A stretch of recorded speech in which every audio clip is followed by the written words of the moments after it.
Lërvisa, e rëndësishme apo jo bërja e pilatesit, apo ndjekja e teknikës pilatesit për moshën e tretë? Shumë e rëndësishme. Shumë e rëndësishme. Shumë e rëndësishme sepse, sidomos mosha e tretë, fillon edhe metabolizmi nga dalësohet edhe duhet ndihmuar në një farë mënyre, që gjakut filloj edhe të qarkulloj sërish edhe të qarkulloj dhe më shumë. Për pos kësaj fillojnë ato problemet me nyjet që bëhen edhe më avantojnë edhe më shumë, ose me sëmundje të ndryshme, osteoporoz, densiteti muskujve sigurisht që ullet edhe ullet gjithmonë më shumë. Kështu sidomos ajo mosh ka akoma më shumë nevojë për aktivitet fizik. Dhe pilatesi mbahet kampion për këtë temë, sidomos për t'i stërvitur ato në mënyrë sa më të shëndetshme dhe për t'i ndihmuar, edhe jo për t'i penguar ose për t'i dëmtuar. Por në fakt, a është bërë kulturë sot në Shqipëri që zonja të kësaj moshe të vinë të bëjnë pilates? Janë pak skeptike, do me thënë, mendoj që ndoshta në një farë mënyrë deri dikun dikon edhe mundësia financiare, sepse të themi të vërtetën, pilatesi, sidomos kur vjen cilësor, është një çik me kosto më të lartë se sa që mund të ketë një kosto normale palestre. Kjo ndoshta është një nga arsyet kryesore shofun, sepse që mund t'i lej pas këtë mosh. E dim të gjithë sa janë pensionet e nuk do të flasë për këto temat fare. Por nga ana tjetër, interes ka, do me thënë, edhe ajo ndihma që do ju jepet është shumë e madhe. Mundet që në kushte shtëpie të bëjnë disa ushtrime të pilatesit? Sigurisht që mundet, se sidomos për këtë moshë, do ta shikoni tani kur të filloj të ekzekutoj, janë ushtrime që vinë shumë të thjeshta, shumë të thjeshta, jo të ashtë, sepse kanë ato teknikat e veta që ai personi ta bëj sakt, instruktori duhet që ta drejtojë në mënyrën e duhur. Edhe t'jap ato direksionet tamam. Ndaj është i rëndësishëm edhe roli instruktorit besoj, që të kuptoj edhe mënyrën se si zhvillohet, por edhe ndonjë gabim të vogël që mund të bëjnë. Pilatesi që kur është krijuar one to one, do me thënë është një trajnim që përballë është mësuesi përballë studentit, do me thënë. Dhe nuk është krijuar për të qenë në masë të madhe, po. Do me thënë aty ti merr ato benefitet. Është më personale. Është më personale sepse që ti ta marrësh atë disiplinën të plotë dhe benefitet e plota, gjatë gjithë kohës ai instruktori duhet të vidhe të ta qep atë kostumin, domethënë dhe ta bëj atë stërvitjen, ashtu si trupi jote kërkon, ashtu si ti psikologjikisht e kërkon, domethënë duhet që të bëhen të dy bashkë, domethënë. A mundet që me anë të pilatesit ne flas për moshat e treta pra, a mundet që në një farë mënyrë të rregullojnë edhe problematika të ndryshme që mund të kenë edhe cilat janë disa prej tyre? Me thënë, të gjithë kemi probleme me shpinën, qoftë nga profesionet që mund të kemi kryer për të njëjtin profesion për shumë vite me radhë, na është dashur që të qëndrojmë në të njëjtin pozicion, do të thënë, trupi ka kultivuar një qëndrim të gabuar, për këto të ndihmon, sepse siç e thamë edhe dje pak, forcon korin, të forcon qendrën tënde, të forcon trungun. Dhe ti duke pasur një trung të fortë, fillon edhe qëndron më korrekt. Dhe fillon ndihmon këto kockat që edhe nëse janë deformuar këtu, nëse ti ke muskulator dhe ke fuqi të qëndrosh vetë pa suportin e këtyre kockave dhe fillon dhe i suporton më saktë këto kockat, ti fillon edhe kultivon këtë qëndrimin korrekt. Që personalisht pasi kisha bërë një 6 muaj pilatesi, më kanë thënë njerëz jes gjatur, jime motër që s'më kështë e parë. Jo, i thashtë ti është bëj pilates. Sa mirë. Por, po të nisi pilatesi në një fazë më të hershme, pra në një moshë më të re, besoj që edhe këto problematika me kalimin e viteve mund të zbehen, edhe sigurisht njeriu ndjen trupin më në formë, është në një stat fizik më të mirë, më të qëndrueshëm. Gjithmonë varet sa e avancuar mund t'jetë x smundja apo x problematika, se do më thënë, nuk po them që pilates i bën mrekulli, po ka raste që dhe ka bërë. Do më thënë, në qoftë se ne jemi konsistent, edhe në qoftë se ne kemi besimin që mund t'ja dalim, sigurisht që ja del. Dhe pilates i ka dhe një nga trajnimet e veçanta që është rehab për të rehabilituar. Qoftë edhe personat që mund të dalin nga një operacion, apo, do më thënë, kjo është ai one to one, që çdo situatë i përshtatet. Tani ta shohim atë one to one-in, po ne do jemi one to shumë njerëz të tjerë që po na ndjekin edhe do të qenë sa më e kuptueshme për të gjitha zonjat ose për të gjithë zotrinjt, sepse është e përshtatur për të gjithë. Mund ta fillojmë me frymarrje të thjeshtë, por një nga pikat kryesore është frymarrja e pilatesit. Përpiqeni që kur të merrni frym, të mbani trupin drejt dhe të merrni gjithmonë frym me gojë, me hund, më falni, dhe të nxirni me gojë. të mos e lejoni barkun që në momentin e frymarrjes angazhojni muskujt e barkut dhe mos e lejoni barkun që krahërori ta çojë lart.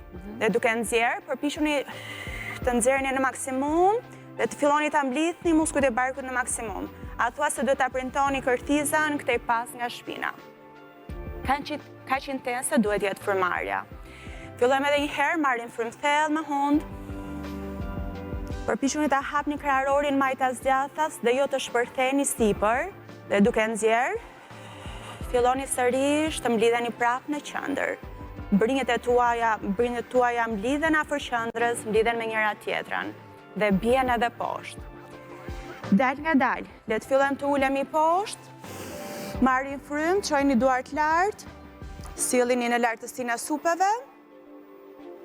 Dhe duke nxjerr frymarrjen, dal nga dal, nga pjesa thorakale, pjesa sipër e shpinës, filloj të harkohem poshtë. Mund të përthyeni gjunjët për të qenë më rehat, mos i sforconi shumë këmbët. Merrni frym këtu poshtë dhe dal nga dal, filloni të vini lart, vertebër pas vertebre. Lejni krahët të lirshëm, le të bëj punën e vet forca e rëndesës.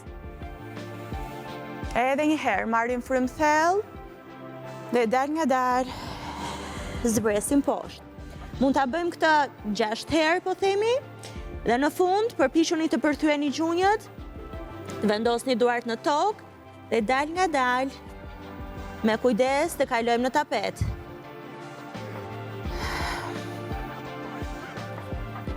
Përpiqemi të hapim duart sa gjerësia e supave, këmbët sa gjerësia e legenit, dhe mund të fillojmë këtu, shumë kollaj, një ushtrim shumë të thjeshtë, marrim frym dhe zgjasim trupin dhe duke nxjerrë frymarrje. Fillojmë që nga legeni, të rrotullohemi, dhe i gjithë lëvizja rrotulluese vjen deri në fund te qafa dhe te koka.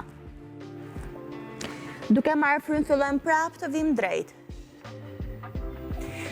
Edhe kjo mund të përsëritet disa herë sigurisht, dhe mund të kalojmë në një ushtrim tjetër, përpiquni që të ruani ekuilibrin dhe të angazhoni korin në mënyrë që gjatë lëvizjes së gjymtyrëve që do t'i bëjmë tek e tek, të mos keni humbje të ekuilibrit, të mos keni anime, por të jeni këtu gjithmonë paralel me dyshemen trupi juaj. Duke marrë frym, le të fillojmë të zgjasim dorën e majt përpara, dhe në momentin që ajo është zgjatur totalisht, filloni ta çoni lart.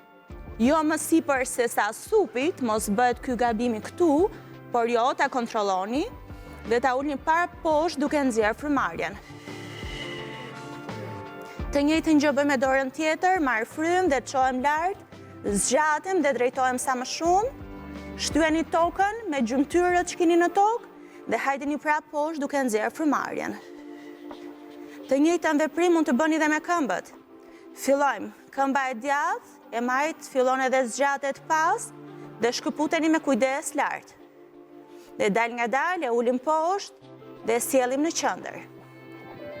Në qoftë se ju vjen shumë e vështirë shkëputja, mund ta bëni veprimin vetëm duke zgjatur këmbën.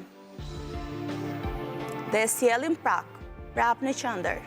Të njëjtën gjë bëjmë me këmbën tjetër dhe dua që të evitoni këtë lëvizjen këtu. Legeni juaj duhet të vazhdojë dhe të jetë paralel me dyshemen dhe nuk duhet të shkoj këtej për të na suportuar dhe për të na lëvizur, për të na suportuar në ekuilibër. Duhet të vijë dhe kontrolli nga kori juaj. Qendra juaj duhet të kontrollojë këtë ekuilibrin. Duhet të forcohen muskujt e barkut, të forcohet e gjithë pjesa e trupit dhe të fillojë lëvizja. Dal nga dalje, sjell prapë në qendër. Marr frym e zgjas këmbën pas dhe duke nxjerr e sjell prapë në qendër. Mund të vazhdojmë ende, zgjasim këmbën pas dhe duke nxjerr frymarrje. Mund të vazhdojmë ta çojmë dal nga dal lart. E ul prapë poshtë duke marr frym, e çoj lart duke nxjerr. Kujdes, nuk e çoj këtu, duke harkuar belin. Çojeni deri aty ku ju e kontrolloni belin tuaj dhe vazhdon i gjithë trungu, i gjithë trupi është në stabilitet të plot. Marr frym e ul prapë poshtë dhe sjell prapë në qendër duke nxjerr frymarrjen. Mund të bëni një pauzë të shkurtër me pozicionin child pose, kaloni duart para, vitet pas Dhe dal nga dal, kthehemi prapë në pozicion. Mund të kryqëzojmë këmbët, të ndryshojmë pak pozicionin, të tregojmë ca ushtrimet tjera. Ky është një nga pozicionet e pilatesi, 4 ponshit. Mund të kalojmë standing me vitet në dysheme. E di që për shumë nga ju, ky pozicioni mund të jetë shumë e vështirë. Në qoftë se nuk arrin që të mbajnë dot shpinën drejt në këtë pozicion, mund të kalojmë me këmbët e kryqëzuara. Njëra pas tjetrës, mos e vështirësojmë duke i vënë sipër njëra tjetrës, dhe përpiquni të merrni frymë me shpinën drejt, të zgjatni trupin sipër, dhe gjithmonë kur themi zgjatje, përpiquni të mos bëni këtë veprimin këtu. Sepse psikologjikisht duhet sikur jeni okay. Jo, duam që qafa jon të jetë në atë pozicionin neutral të vetin, dhe e gjithë shpina të jetë në pozicionin e saj neutral. Nuk po themi që të jem këtu super drejt, por gjithmonë imagjinoni sikur keni një top tenisti këtu përpara, dhe ky topi nuk duhet të bjerë gjatë gjithë ekzekutimeve të ushtrimeve.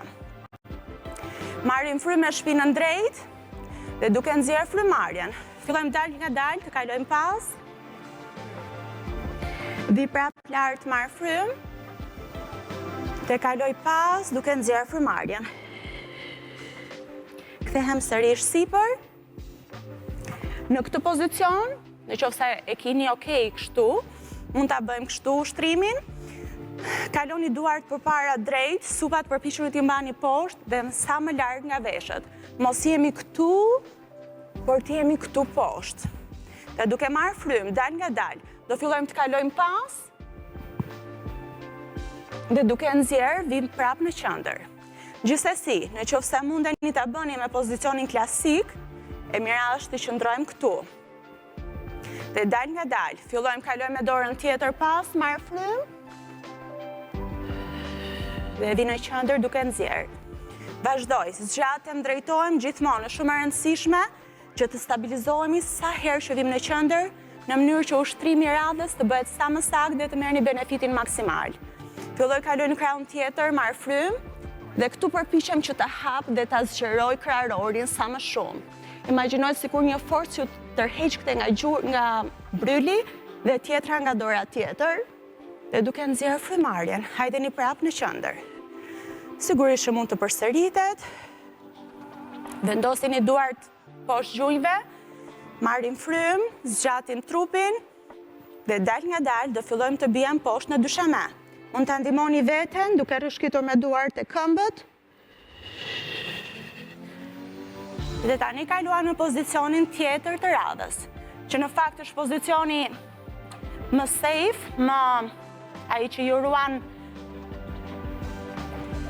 Ju mund të bëni më saktë ushtrimet, unë duhet të dal pak nga tapeti, më falni se duhet të rrëshkas pak me këmbët, dhe ju të shtëpia mund të bëni që të dilni nga tapeti në këto momente, që të kemi mundësi që këmbët na rrëshqasin. Është shumë e rëndësishme që thembrat tuaja të jenë totalisht në kontakt me tokën. Edhe pse thembra ka peshën më të madhe, përpiquni që dhe majat e gishteve të mëshojnë dhe të ngjeshin dyshemen. Këmbët do t'i kemi të hapura sa gjerësia e legenit, si gjithmonë. Shputat do t'i kemi paralel me njëra tjetrën. Kontrolloni, sepse ka njerëz që i kanë majat më brenda ose thembrat më brenda. Kontrolloni t'i keni sakt në mënyrë që të fillojë dhe të korrigjohet ajo specifika e organizmit tuaj. Le ta fillojmë, marrim frymë, dhe mund të fillojmë me një nxjerrje të krahëve, dhe duke nxjerrë, nxjerrja në këtë rast të vlen për të përmbyllur seancën? Jo, është kalimi nga pozicioni në pozicion, do ta mbyllim? Do ta mbyllim. Okej, mirë, në këtë pozicion, edhe pse bëm dje, po ju a them edhe grave që shumë i mirë për legenin ky veprimi këtu. Dhe pastaj mund të bëjnë ca kombinime të thjeshta të tipit lëvizje të këmbëve, duke hapur nga dalë, nëse ju vjen shumë e vështirë kjo, mund ta bëjnë nga toka. Mirë, çfarë do të na tregosh herës që vjen? Çfarë do të bësh herës që vjen? Bëjmë një klas të plot më mirë. Nuk do ishte keq. Faleminderit shumë Ervisa, shumë faleminderit që ishe me ne sot. Faleminderit për ftesën. Punë të mbar. Sa zgjatë seancë pilatesi? 50 minuta. 50 minuta me këto ushtrime të cilat duken të thjeshta, po besoj që padyshim kanë rëndësinë. Mund ta bëjmë edhe 30 gjithsesi. Mirë. Faleminderit. Ne do të ndahemi miq të dashur nga pjesa e parë e programit e Atene, sepse do t'i kalojmë linjën departamentit të aktualitetit, do të vinë në orën 12 edicioni informativ. Edhe ndaj do të shihemi pas pak në pjesën e dytë të programit. Qëndroni me ne.